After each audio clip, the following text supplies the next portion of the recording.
Breaking news, let's listen in to President Trump right now. Had a very, very detailed group of people working on the 737-8 and the 737-9 new airplanes. We're going to be issuing an emergency order of prohibition to ground all flights of the 737 MAX 8 and the 737 MAX 9 and planes associated with that line. I've spoken to Elaine Chao, Secretary of Transportation, Dan Elwell, Acting Administrator of the FAA, and to Dennis Muhlenberg, CEO of Boeing, and they'll be available shortly after our conference today. They are all in agreement with the action. Any plane currently in the air will go to its destination and thereafter be grounded until further notice. So planes that are in the air will be grounded.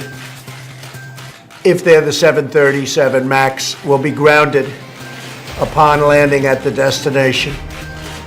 Pilots have been notified. Airlines have been all notified. Airlines are agreeing with this. The safety of the American people and all people is our paramount concern. Our hearts go out to all of those who lost loved ones, to their friends, to their families in both the Ethiopian and the Lion Airlines crashes that involved the 737 MAX aircraft. It's a terrible, terrible thing. Boeing is an incredible company. They are working very, very hard right now. And hopefully they'll very quickly come up with the answer. But until they do, the planes are grounded. And you'll be hearing from the FAA directly in a little while.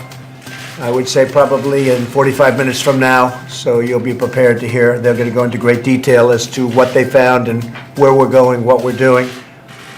But all of those planes are grounded, effective immediately. Okay? Okay, so the breaking news right now, the president saying an emergency order has been issued to ground this specific type of aircraft here in the U.S., the Boeing 737 MAX 8. The U.S. was the lone holdout up until this moment. Justin, first, your reaction. Well, I think it's the right call. I was going to say that at least until they've read out the flight data recorder and the cockpit voice recorder, and we have a good sense of what happened, to err on the side of safety is the best option. But to err on the side of safety is what people have been calling for days now. What's interesting is we're not leading here. Yeah. The United States is not leading. Other countries are leading on this issue. We're the nation that manufactures this airplane. Our FAA, our NTSB are the best regulatory and safety investigation agencies in the world, and we should have been more out front. I do think some politics came into play here, where you had a sense of not getting in the way of Boeing keeping these airplanes flying, and then you had two crashes, one in Indonesia where no Americans were killed, and another one in Ethiopia where only 8 or so Americans were killed. If this had happened in Kansas, I think we would have acted a lot faster than we did. Les, up until this moment, we know pilots' unions were behind continuing to fly these aircraft. We know the FAA, we know Boeing. A number of airlines had issued their statements as to why they believe the aircraft were still safe, and they were planning to make no adjustments. What's your reaction? What do you think was what tipped the scale? Well, first of all, I agree with. I can't disagree with any of Justin's statements. I'm very curious as what the catalyst was for the FAA to finally reach to this point. As a pilot, all I can do is say, listen, we're driven to make the mission happen and make the mission happen safely. If I'm going to be flying that aircraft, I want to prepare myself to fly that aircraft. If I know that there's some potential problems with it, I'm going to review my manual, discuss it with the crew. Boeing had a remedy for this potential glitch with reference to angle of attack indicators, the MCAS system we've all been talking about. I would review that procedure, which entails cutting out the trim switches. I would be very cautious for every aspect of the flight, but I would complete that mission. And here's the important thing to tell people at this point. Boeing is going to fix the problem. they always fix the problem.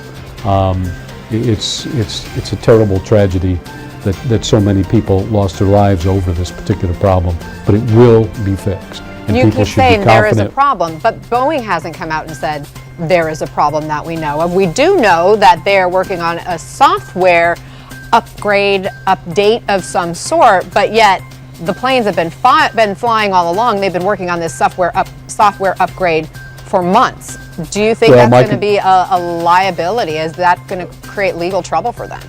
My concern is what is this software update supposed to fix? We don't know what it really is supposed to fix at this point in time, and my concern is that will it fix what might have happened with Lion Air? Will it fix what happened with Ethiopian? And remember, the investigation still has to run its course, and now the pressure's off for it to run its course so that we can actually find out what happened specifically to these airplanes.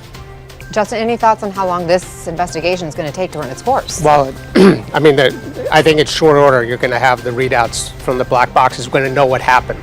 I would say that is in a matter of weeks. And the question, one of the issues is where they're going to send the black boxes. They probably won't read them in Ethiopia. I don't think they have the facilities there. They may send them to France. Our understanding is they're sending them to Europe, and in fact, they did not want to send them to the U.S. for this investigation. And why is that? Well, there is a history of nations with companies. For Egypt Air, for example, after there's a crash of an Egypt Air aircraft, there have been concerns whether the investigators in Egypt are really going to do a fair and full investigation. Here, I think people are looking at America and saying you've got an American airline, you've got America kind of slow walking the response to this emergency. We don't want this to be read over there and find out that it's the pilot's fault and not Boeing's fault. I think that's a little overblown because I think more of our FAA, I think more of Boeing, for example. I do agree. I do agree less. One thing I'd say is facts matter in this investigation. We need to learn these facts. I think guard on the aircraft until we have a good sense was the right move. And I wish America had led on this rather than kind of responding to Canada and many other countries. Do you believe that Boeing has been transparent enough in the process so far? It's hard, honestly, I don't want to throw stones. I represent families in airplane crashes. We may actually be in litigation against Boeing out of this crisis, so I don't want to throw stones at Boeing until we know more. Okay, let me turn to Tom Foreman, who's joining us. Gentlemen, please stay with me as well. Tom, did the president have any choice here? I mean, the bottom line is this country was the last to ground these planes. Yeah, pretty close to it. He was certainly running out of options. The pressure was mounting ever since the weekend. We started hearing more voices from the U.S. Senate saying, you've got to do something about this. Some of them were a little timid to begin with, but they were growing louder. Aviation analysts were growing louder. And when Canada tipped over the edge here and said it was grounding the planes, you started to say, where are these planes going to go? If our nearest, biggest partner is no longer in the game, let's go ahead and do something. He did say that there was new information about the crash in Africa that led to this immediate grounding of the aircraft. We don't know what that information is. There's been a lot of anticipation about what we will get out of the voice recorder and the data recorder from that plane. We don't know what that is yet, and we don't know if that's what this is about. Remember, Canada, when they stopped this earlier today, said they were using new analysis of satellite tracking of airplanes, and that contributed to their decision. We don't know if that information was shared with the administration, and that's what made this happen. We do know that the president has been a very strong supporter of Boeing, and Boeing has been a strong supporter of him. In fact, the acting head of a DOD is a former Boeing person out there. Nikki Haley, who just left as the ambassador to the UN, has been just appointed to the Boeing board. There is a lot of cross-pollination here between Boeing and this administration. Many people were saying that's why he wouldn't do anything. Obviously, that's not the case, or at least not the case now that he has taken this action. But to your basic question, did he have a choice? Yeah, he did have a choice, but that choice was getting narrower and narrower. And now it seems like it would have been a bit of a quixotic thing to say, oh, we're going to keep standing up against this, when the whole world is saying, let's get some answers first. Especially, and don't forget, we're only talking about a few dozen planes of this variety in the United States. If you park them all it has very, very little impact on the tens of thousands that fly every day. It's not like the air transportation system cannot withstand parking these planes.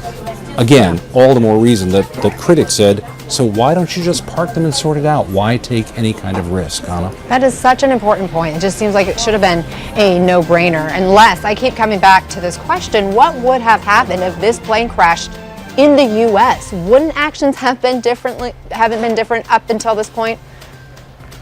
Well, I can't get in the minds of the FAA or the politics involved with it, but yeah, I'm certain it would be. I mean, just logic would dictate that, absolutely.